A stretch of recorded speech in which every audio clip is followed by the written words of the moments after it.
ไม่หึไม่หน่อยหมายไว้เอ้าเวลาเขาจะยืมมาจึงจืดแบบนี้เนาะ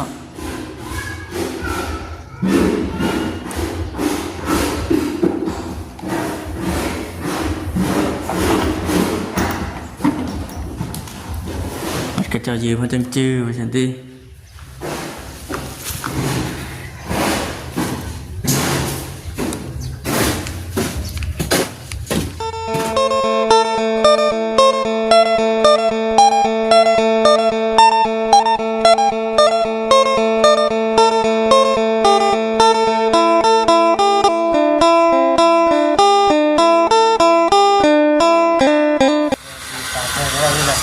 แม่นพี่น้อยเนาะต้องพ่อกับปาดใส่ไปสิแล้วเนาะได้อยู่แบบนี้ก็ได้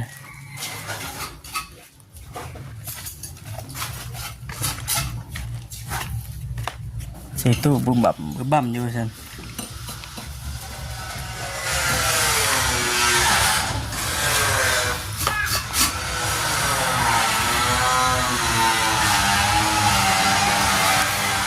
ยังแต่กระแพงร้านนี่แหละเนาะผู้ใดที่จะเป็นนักผู้เพลงร้านยังไม่รู้ประตูเนาะได้ได้ตรงนี้ก็ได้โอเคเลยตรงนี้ก็ได้งัวกับพอใกล้กันอันนี้คิดได้นะครับคือว่าดีกลัวจะก่อนร้ายเราก็ได้โชคดีมีพลังเนี่ยเป็นซอยมาจนหอดปัจจุบันนี้ก็ได้เนาะจนได้เป็นเพื่อนเป็นชาติเลย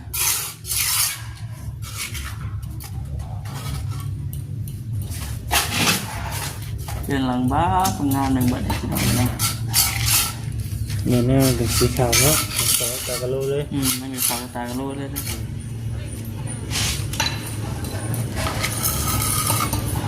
มันแดดที่เหลือคือว่ากลมนอนกลมอย่างเฉย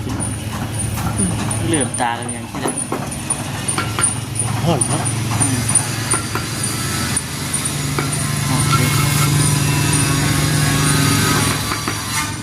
เจ้าเราสิขึ้นช่วงสงกรานต์เลยจ้ะเพื่อนแล้วถากขึ้นช่วงสงกรานต์เดี๋ยวรักกันหน่อยสุดยอดเบิดเดือนนี้ได้เนาะแม่เนาะสุดเบิดเดือนนี้ได้ฮะเบิดเดือนนี้มาบางทีเลยเอา13-14ก็สงกรานต์เริ่มแล้วเนาะขึ้นบ้านแล้วบ้านเฮาแต่เห็นเรียกอยู่เนาะเดือนห่อนไหมการห่อนเอาคอยเฮ็ดตาอยู่ห่มอยู่เงา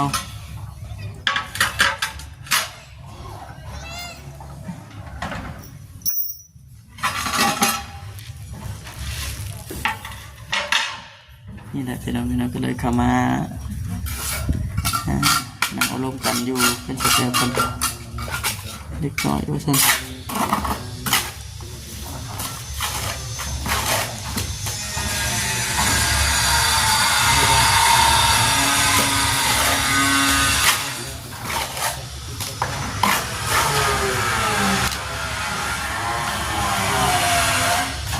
อันช้างวัดเนี่ยคือหน่อยคนละแบบใครเยอะนั่นแหละใครเยอะนั่นใครงานบอลนี่เนาะเขาจังหวะแล้วใช่ไปบ้านไปบ้านมาเฮ็ด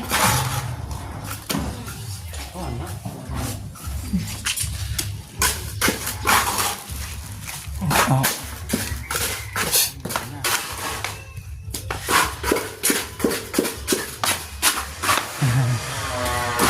ห่อนได้เนาะ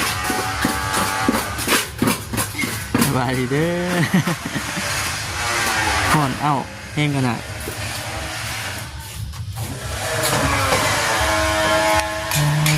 พูดหวานเสียง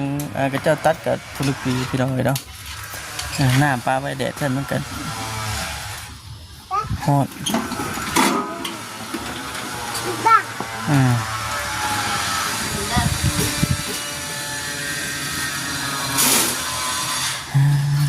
มื้อนี้บ่ทันได้มีไผเนาะสแตลเนาะสมอยสมีมันเป็นแนวนี้ นี่ สแตลสิหยอดยาแนวบ่บัดนี้ กะงามจะได้เนาะ ฮะโอ้มันก็คักอยู่งามอยู่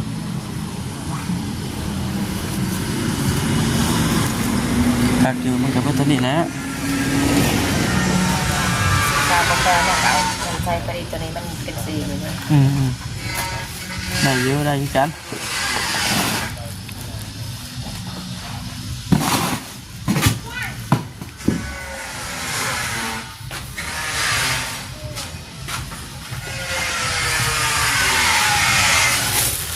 อันนี้ใส่เลยเนาะใส่เทปูนแล้วที่ปูนนะเป็นยังไง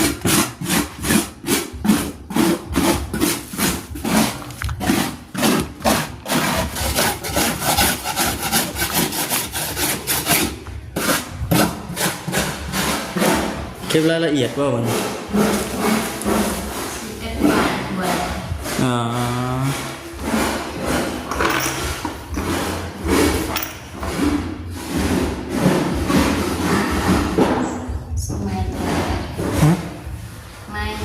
หมายไว้เอ้า เวลาเขาจะเยี่ยมเขาจึงจืด แบบนี้เนาะ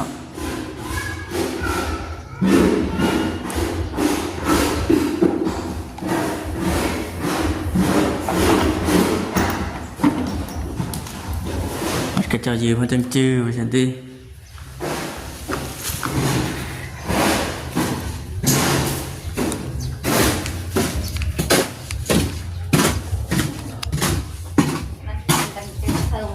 หาแล้วเสียงจากตะแบบมอใบแทบมันคืออะไรได้แบบนี้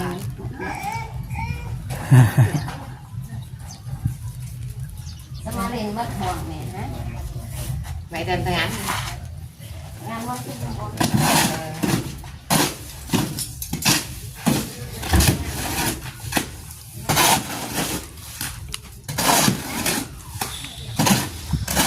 ไปที่ไหนเนาะ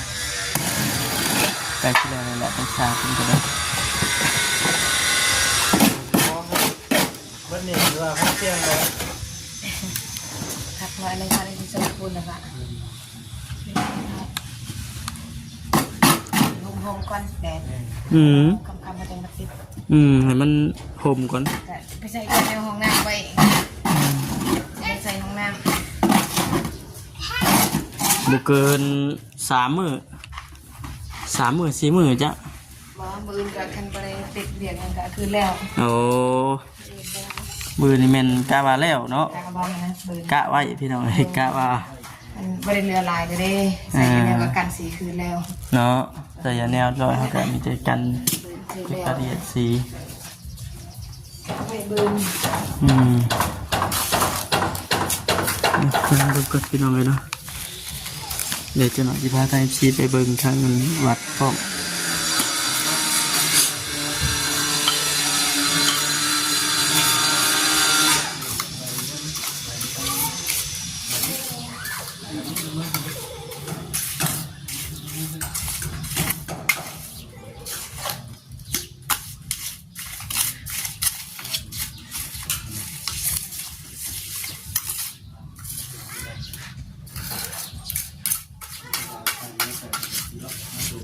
แม่นพุ่นแล้วเราไปวัดพุ่นแล้ว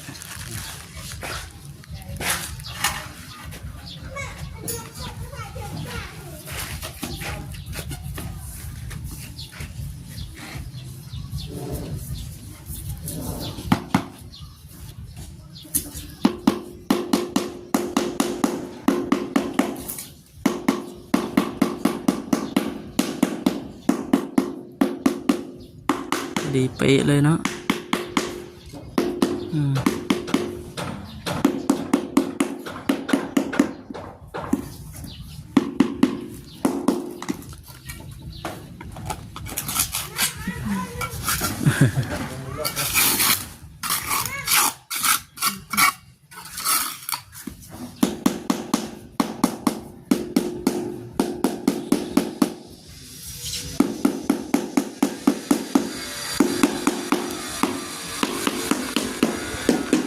เนาะพี่น้องเนาะก็คือสีนั่นนี่แหละ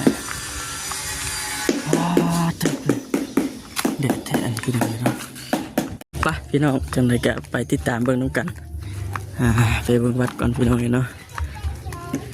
ว้าจะคือแดดจ้าแท้มื้อนี้นะ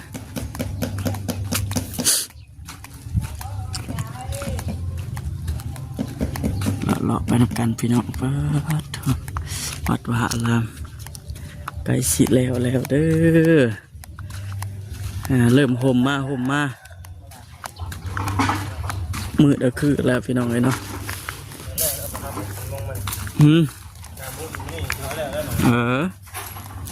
แดดเรียบร้อยแล้วเนี่ยโอ้ยนั่งเย็นกันมาแล้วนั่งเย็นกันระวังตัวเด็กเสียบได้เนาะ เนาะยังบ่ได้มื้อนี้ถือว่าเซ็ตมาจากไหนเนาะโอ้มื้อนี้ยันจำตาไปยังจำตาอยู่มื้อนี้บ่รอดได้มื้อนี้จากที่หาเบิ่งนะพี่น้องไปเบิ่งเรื่องไปงานรองว่าซั่นไปเวียกไปงานได้ก็ได้งานหลายเนาะงานได้เด็กพี่น้องอยู่ซ่อนงานรองเขาเจ้าแต่งงานดีนำแน่งานบุญดีนำแน่งานบุญงานดีบ่มีวัดเพียงขึ้นว่ามุ่งเลยเขาท่าแล้วเนาะคือวัดคือว่าเนาะขันมุ่งแหละพี่น้องไงนี่แหละ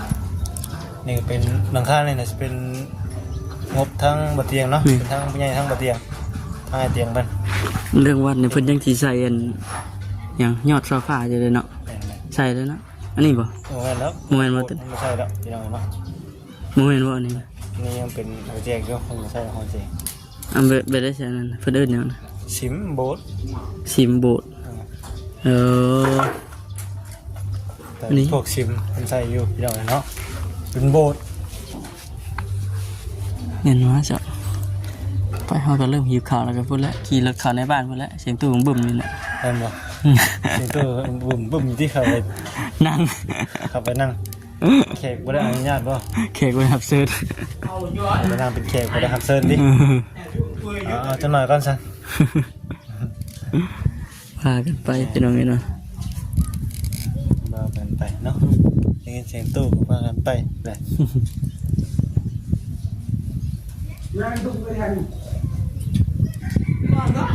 มันเริ่มแดดเพิ่นก็พักผ่อนได้บัดนี้เพิ่นสิเฮ็ดทั้งนี้จังเนาะทั้งนี้เป็นทั้งไหนน่าสิเป็นนั่นบ่หิงพระบ่บนหัวพระบ่บนทางพระบ่พระนั่งมาทำแต่สำหรับก็คิดว่าสิแม่นนั่นคือเป็นหน้าทั้งนี้เนาะกูเป็นหน้าคนเนาะออกทางพุ่นคือบ้านเฮาหั่นน่ะน่าสิเป็นหน้าออกทางพระบ้านเฮาก็อยู่ทางนี้กันได้บ่ได้พระพุทธรูปอยู่ทางนั้นแม่นอยู่เนาะอยู่พี่เนาะอยู่ทางนี้เนาะปินนะพี่ยันว่าแต่ละบ้านเพิ่นบ่คือกันเบิ่งไปเนาะเบิ่งไปก่อนเพิ่นสิใช้ตั้งพระพุทธรูปตั้งข้างในเนาะตอนนี้คือยังบ่เห็นมีสักองค์เนาะพุทธรูปยังเด้น่าสิอยู่ถึงพุ่นละอยู่ในกุฏิเพิ่นแหละเด้เนาะยังอยู่เนาะธรรมดาบ่เห็นเลี้ยงพี่น้องเนาะขอโทษขออภัยหลายๆเด้อพี่น้องเด้อเนาะทีนี้ก็ว่ากันไปพี่น้องดื่มพี่น้องเลยจะขอโทษขออภัยหลายๆแม่นเอาพี่น้องจังได๋ก็ฝากเนี่ยเด้อพี่น้องนี่เนาะตอนเช้ามีกินสมมั้ยอยากไปทำมานะเข้ามาก็ได้ไปมั้ยไปยับกล่องให้คนละมากินอยู่กันเจ้าคนเดียวนะคนหนังมองอยู่พี่น้องเลยนี่ก็ช่วงนี้ก็เมื่อสิไปเวะตลาดก่อนบ่ครับเลยเป็นไงไปนั่นก่อนไปพาลูกชายเขาของหมอก่อนโอ้ทีนี้เขาเลื่อยเขาเรื่องแค่ทีนี้บ่จิตเพิ่นผมกินคือว่าอันเขาของหมออีกแหละบ่ฮู้ว่าสิเท่าใดเนาะยังบ่ฮู้ยังบ่เคยเข้าของหมอจักเทื่อจุดประสงค์จะสิเข้าไปเฮ็ดหยังเปลี่ยนเครื่องในโอ้พี่น้องน้องเอาขอโทษนะพี่น้องเนาะเปลี่ยนดินพี่น้องเปลี่ยนลิ้นแกน้ำละลายนะพี่น้องเนาะเปลี่ยนลิ้นแกสิ ป่านนั้นบ่เพิ่นก็สิอยู่ในอัน เปลี่ยนดินพี่น้อง 200,000 เช็คสภาพภายในพี่น้องเลย200,000ว่าบ่วันไหนเนาะ200,000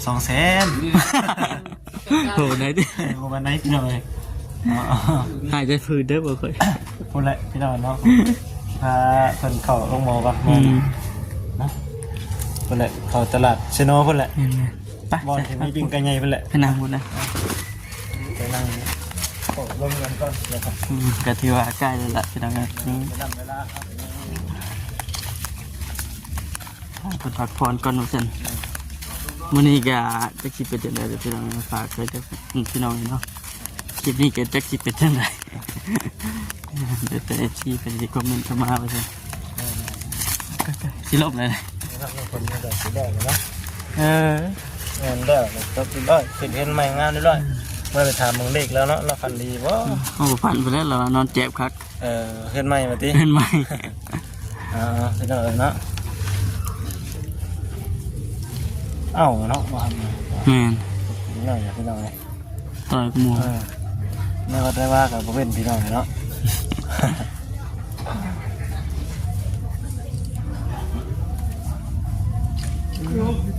เสียงตู้บึ้มอยู่เนาะโอ้แท้เนี่ยบ่ทำแต่ม่วนแท้นี่บ่ อีกจักหน่อยเบิดเดือนนี้ก็แม่นสงกรานต์บ่ สงกรานต์พี่น้องเนาะ อืม หรือไวเนาะเบ็ดสงกรานต์ก็ดำหน้าได้บัดนี้พี่น้องเอ้ย วิทย์สงกรานต์แล้วก็ดำหน้าต่อ ดำให้ดำหน้าดับบาดนี่ลงให้ลงหน้าแล้วบัดนี้ฝนก็ตกฝนก็ดิ้นแล้วพี่น้องเนาะไปเวียกก็ยากเลยบัดนี้พี่น้องเอ้ย ตะพืดตะพื้ติ แม่นโอ้จักหน้าใดแล้วจักสิได้ไปได้บ่เนาะดำให้ดำหน้าลงมานี่พี่น้องเอ้ยก็ติดตามเบิ่งไปนำกันถ้าบ่ได้ไปก็ขอโทษขออภัยในหลายๆเนาะเพราะว่าต้องดำให้ดำหน้าพี่น้องเอ้ย งานเวลาไปแน่นะออนไลน์พี่น้องชนะ FC เพิ่นว่าไร้สาระจริงๆคลิปนี้เลยหั่น ถ่ายยังติ ถ่ายยังว่าจ้ะ จังไดก็ให้ภาพมันบรรยายพี่น้ เอา อง ให้ เนาะ บรรยายบ่ แม่นสิว่าจังไดก็ว่าพี่น้องเอ้ยมานี่บ่ฟังก็บ่น่ามากะนี่แหละแต่ละมื้อ โอเคพี่น้องเนาะจะได้จะเวลาจะ